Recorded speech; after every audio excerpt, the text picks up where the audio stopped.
Meanwhile, in a land far, far away, there were two neighboring kingdoms whose kings were good friends.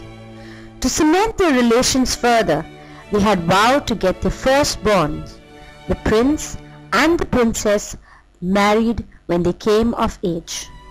But alas, when the prince did meet the princess, Cupid's arrows didn't fly. No, how could he marry someone he didn't love? Flee he must, leaving the princess distraught, lonely, and heartbroken.